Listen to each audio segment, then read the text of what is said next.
Herzlich willkommen auf LH Cybersecurity und schön, dass du dabei bist. Wir sind jetzt im Modul 5, Kopplungen von Systemen.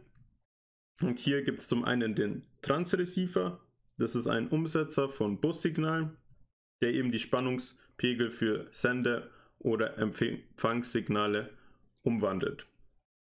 Genau, dann haben wir den Repeater und Hub. Das wird häufiger verwendet.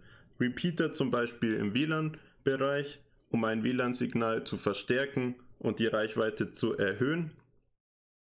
Bei dieser erhöhten Reichweite muss man aber leider in den Signallaufzeiten einsparen. Also die Daten brauchen länger, um zu übertragen zu werden. Dafür können sie weiter übertragen werden. Dasselbe gilt für den Hub.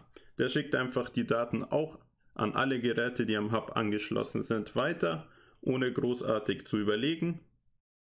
Und ja. Dann kommen wir der Bridge oder zum Switch.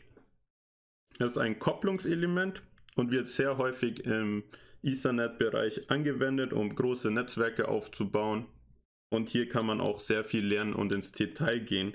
Ich werde euch nur kurz jetzt erklären, was das macht.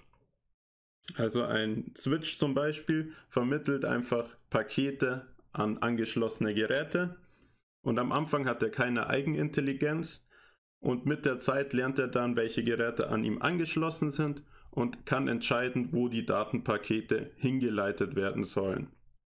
Das macht er anhand von Hardware-Adressen, zum Beispiel einer MAC oder eben auch durch IP-Adressen.